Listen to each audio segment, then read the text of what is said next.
In this video, we'll cover the basics of lost wax casting. Hi, I'm James, and we're at the University of North Texas Metalsmithing and Jewelry Studio, and today we're going to go over the basics of lost wax casting. So I'll be focusing on the spruing up of the pieces, the investing, and then the casting of it. Wax working is a whole other thing that there's many full-time people that spend their entire careers just on wax working. So that's obviously going to be a separate little video where we'll get into the basics of that. So what we're going to do is just, I have a little bone ring made out of wax, and what I'm going to do is just sprue that onto the sprue base in the piece here and get that ready to invest. So come on in, take a look here. All right, so we have this little funky bone ring that I've been playing around with, and we're going to cast it into silver. And so what I've done is I'm just going to cast this one piece by itself. In many cases, there's whole big trees of multiple pieces that are cast. But in this case, we're just going to cast the single piece. So I've selected a nice small flask. That's these steel metal tubes that will hold the investment while it's being burned out and then cast. And you want to be sure that you know the size and that the piece is going to be at a distance from all the walls of your flask. So if your piece is too close to the walls, then it can cause a breakout in the molding process or when you're casting or something like that. So I have plenty of clearance all the way around the piece. And like I said, the other wax working video will cover so much more, but I thought what I just show for just basic spruing, in this case, all I need to do is just attach it to the base. And a mistake that beginners make is they have this sprue very long. Maybe it's easier to work on or something like that. But you really want it as short as possible, because this will become a cavity, and this is where the hot metal will enter into the cavity once the wax is burned out or lost. So you want to have it as close as possible so the metal is nice and hot and flows into all the details of your piece. Now when you're spruing, this is just very fragile wax. You want to be sure that you're not damaging your piece in any way while you're working on it, because you're just going to have to fix it once it's in metal. So in this case, this is a very simple wax weld. What I'm going to do is I have an alcohol lamp filled with denatured alcohol. I have a basic wax working tool. I'm going to warm that tool in the flame of the alcohol lamp and just place it between the piece and the sprue, and that'll weld it in place. So it's just a very, very simple operation. Just get my little optivisor so I can see exactly what's going on here. You want to just heat up your tool until any remaining wax that's on there kind of goes liquid, but it doesn't need to be, sort of changing color or smoking or anything like that, although that's not a horrible thing. And I just melt that and my piece, hold it in place while the wax cools.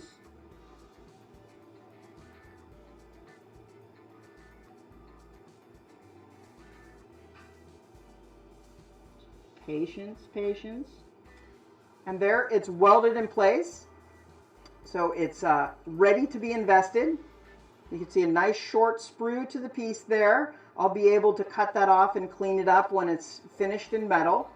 And you want to use waxofilm and cover your wax piece. That helps break the surface tension and make sure the high temperature plaster called investment really sticks to your piece, so that you pick up every detail of what you've sculpted in your wax. So what we'll do is we'll spray it with waxofilm, let it evaporate and set onto the piece for 30 minutes, and then we'll come back and we'll be ready to invest. All right, so we're ready to invest the piece. A couple things that I've done off camera is I waited for 30 minutes to let the waxofilm fully dry on the piece. I carefully put the flask over it, and I just took some masking tape and taped the upper part of the flask, because when we're going to vacuum it, it'll bubble, and it can bubble over the side. So just an extra safety precaution to keep all the investment in our flask there. And based on the height and diameter of the flask, you have a certain amount of investment and water. So we have a chart here that you can refer to. I think a lot of students, particularly beginners, get nervous about this because they're typically art majors and they get nervous about numbers and things like that. But it's all very straightforward. Just measure your flask, check the chart. With this particular investment that we're working with, you can add a little bit extra water. That can help give you a little bit more working time. So I've measured out in this particular size for the 2.5 by 3-inch flask. I have 10.6 ounces of investment pre-weighed right here, and it's 121 milliliters of water. I've upped it to about 130. You could go as much as 1.5 times the suggested amount, but I recommend just going just a hair up. So you have a nice rubber mixing bowl, and it's good to do this with a friend. You can invest your pieces. One friend can keep track of the amounts and the times while you're actually doing the work. What I'm going to do is add the water first, and then sift in the investment, and I'll need to mix for 3 minutes. So there's no point you waiting along while I just hand mix for 3 minutes. But we will mix it for 3 minutes, and then when it's ready, we'll run over and we'll vacuum the investment to get any of the air bubbles out that we mixed in by hand. And we want as few air bubbles as possible, because if there's an air bubble on our piece, when it's cast in metal, that'll turn into a big ugly wart that you'll have to remove. So the more you vacuum within the time limitations you have, the better. So I'm going to just start hand mixing, and then I'll see you in 3 minutes once it's ready to vacuum.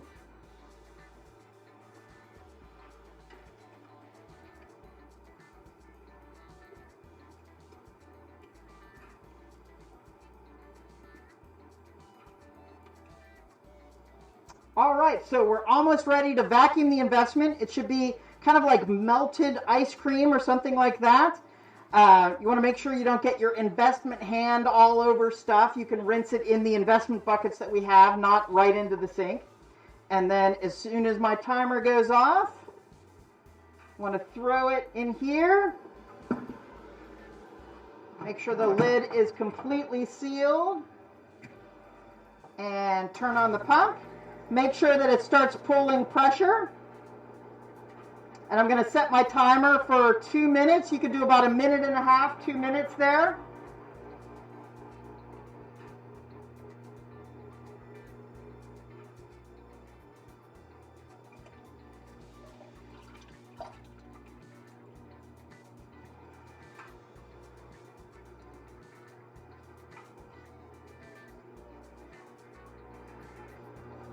It's really difficult to see, but it is pulling out and sort of looking like it's boiling, where little bubbles that we mixed in by hand are starting to be pulled out of the investment.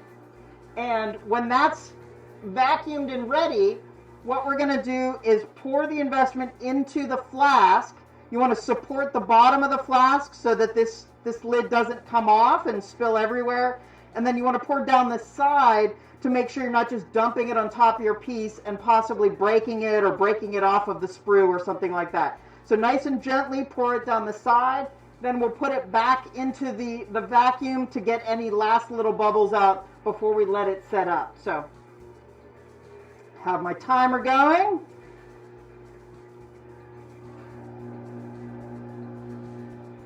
Gone for about a minute and a little bit at this point, so we'll let it go just a little bit more, no more than 2 minutes. And it's a small piece, so we can take it out a little bit early. In this particular machine, you want to hit the release, not the power button. The release, let the pressure come down. It'll take a minute. And you do need to be quick with this because the investment is setting up quickly. And the more liquid it is, the better it'll get an impression of your piece. So pour down the side, supporting the bottom of the ring there. You want to fill it up to the top of the flask. Clean that up in a second. Put it in the center of the board here to make sure it doesn't tip over. Place the vacuum again. Get it going. Make sure it's pulling pressure. And again, you can let this go for about 1.5 minutes, and then you want to let the piece set and fully harden for at least 2 hours before putting it in the kiln or even taking that rubber cap off of it. So I'll set my timer again.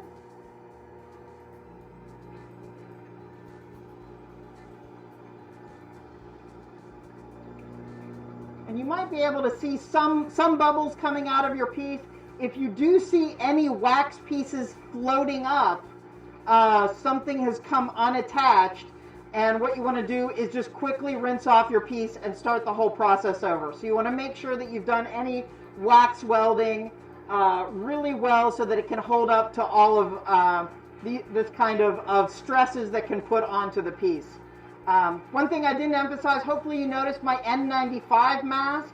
So because of the silica in the investment and things like that, it's really important to have an N95 mask in the studio, not just a regular medical one, but one that's really made for dust particles. So that's very important with the process.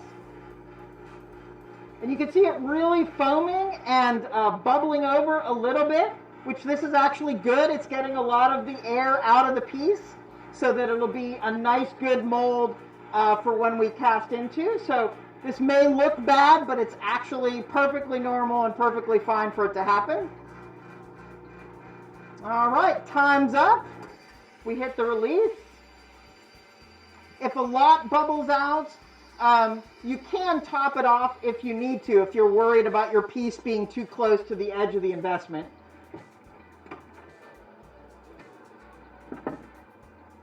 All right, and you can tap it just a little bit.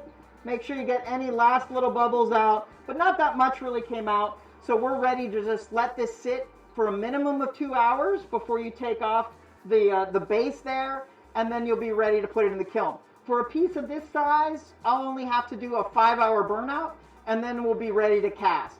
Each kiln with firing it is a little bit different, so I'm not going to go into the specifics of programming because each kiln has it written down, and you can just follow those specific directions. But one good thing to know is that for a piece of about this size, a shorter, like 5-hour burnout is perfectly fine. So we're going to let this sit for 2 hours. We're going to program the kiln and burn it out over 5 hours, and then we'll be ready to cast. All right, so we finished investing, let it sit for 2 hours, and we've done a 5-hour burnout in the kiln. So the flask is in there, ready to go. The first thing that we're going to do, since we're using a centrifugal caster, is we're going to balance it to make sure that when it spins around and throws the metal into the mold, that it doesn't run around like an out-of-control washing machine. So I've already I weighed out how much silver that I'm going to cast into the piece, and there's different calculations based on the metal that you're casting. So I figured out I have enough for the ring that I'm casting and the button.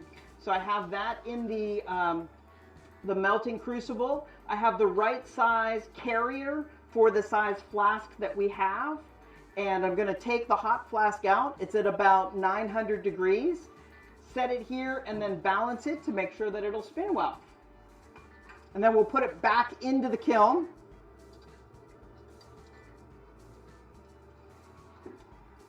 So we're just checking really quickly here. Get that set.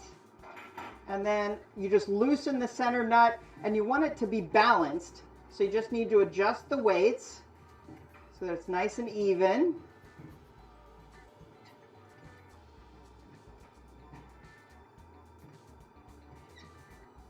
But this is a really important step a lot of people forget, and then the casting machine walks around like a out-of-control washing machine. So then we'll put this back into the kiln while we're preheating the metal. And of course we'll drop it in the machine. There we go.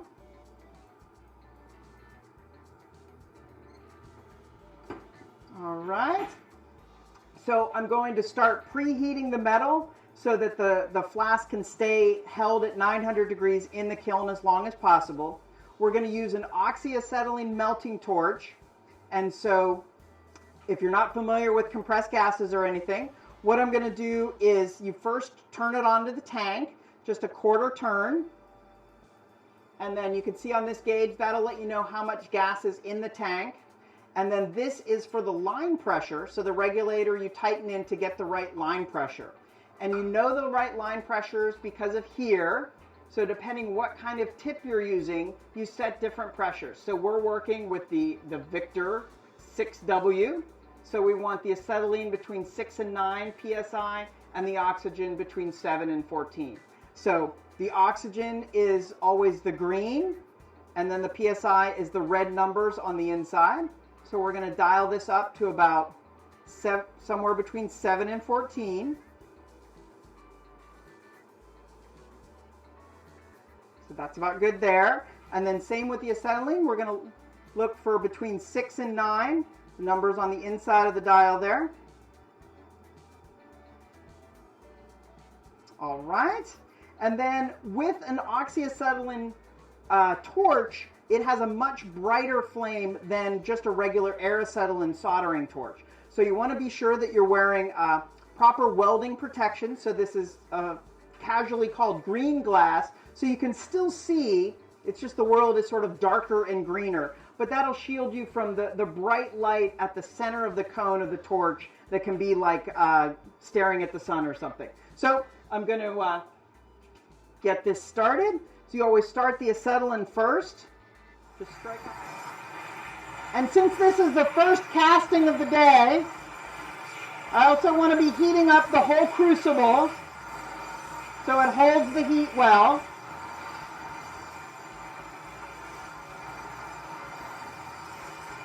And since this is silver, this will melt a lot faster than bronze. Bronze has a higher melting temperature and takes longer to melt.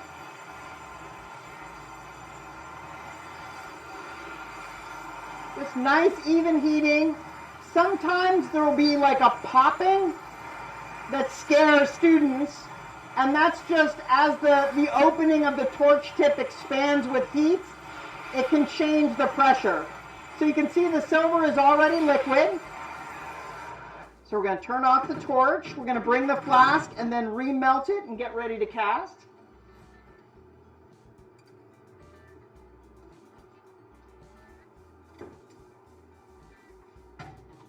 All right. And then we move the crucible down there so it's nice and close. Let me scoot past really quick. We have these graphite rods that can be good for stirring out impurities. Get this going again. Just a quick little reheat.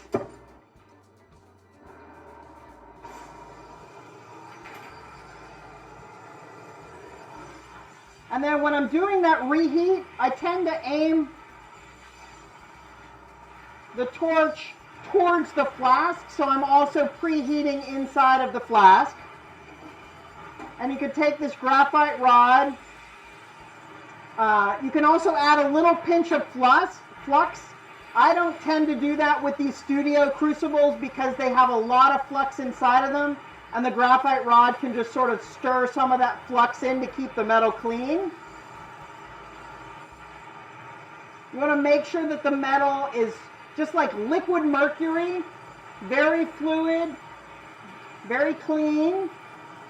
Like I said, you can use the graphite rod to stir off any impurities. You don't want to boil the metal or overheat. And then sort of aiming the torch to preheat into the flask so it's ready to go. One last little heat, and then I'll close the lid to trigger the mechanism. And away we go. So that's a nicely balanced casting machine. Shouldn't be all over the place. And we'll let it spin. This is a nice small piece, but depending on the size of the piece, you don't want to stop it from spinning too quickly because the liquid metal can sort of slump inside of that mold of the investment. So there's no harm in letting it spin too long. The metal is just going to cool and harden.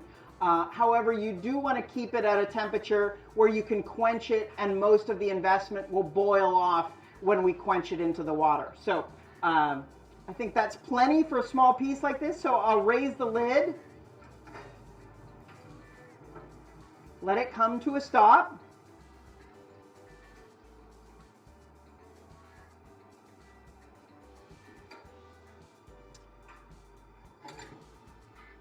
And then we'll just set it on the counter so we can watch the button. And we want to look at the button when it it's still, not sure if you can see it on camera or not, but it still has quite a bit of a red glow. So you don't want to quench it in water too quickly, or else it can cause your piece to crack or something like that. So we're just going to give it a little bit of time to cool down. And then what we're going to do is take the tongs, quench it in a bucket of water that is specifically just for this, that has investment in the bottom. We're going to keep the flask in the water. You're not going to be able to see this. Going to completely submerge it so that it's not boiling and throwing steam or something like that. And then we're going to move it gently side by side, but keeping this horizontal. If you don't and you quench this way, your piece, when the investment boils off, is going to go into the bottom of the bucket and you're going to go fishing. So let me just get some safety glasses for that, just in case it does boil or anything. Oh, I should mention, I love these work gloves. So these are actually thinner work gloves for TIG welding, but I find that it works really well because it offers the protection of the other larger welding gloves, but you have a finer touch to things, so it's easier to work with tools and things like that. So these are my default go-to gloves for any hot operation. So just want to give a little promo for TIG welding gloves. Checking that, the glow is pretty much left. And so again, I'm going to grab it, completely quench it, move it gently side by side. It'd be like a witch's cauldron, kind of like boiling and frothing. And just gently back and forth. With larger pieces, you can actually feel your piece kind of drop into your flask. So keep it horizontal. There's a tendency to turn it and want to look at it. And so you should see some of the investment, and of course I dropped the piece in there. So let me go fishing. Yeah. All right, so we have the piece. If you quench it at the right temperature, it should come out a bit like this, and we're going to let it dry and then just lightly sandblast it to get any of the remaining oxides and things off, and I'll show you how that looks coming out of the sandblaster. Okay, so once the piece has cooled down and dried, then we took it over the sandblaster and just sandblasted any remaining investment off of it. And so you can see it's ready to be worked and cleaned up. So it has some teeny little bubbles, which are natural, so you get little air bubbles stuck on there. Those should pop right off in the cleanup process. But I just think casting is this magical alchemical process where you can take something made out of wax or plastic, go through this process, and then it ends up in, you know, bronze or silver or gold or whatever you want to cast. So I think it's a really wonderful, versatile process, and hopefully this gets you into it a little bit and helps you along through the journey.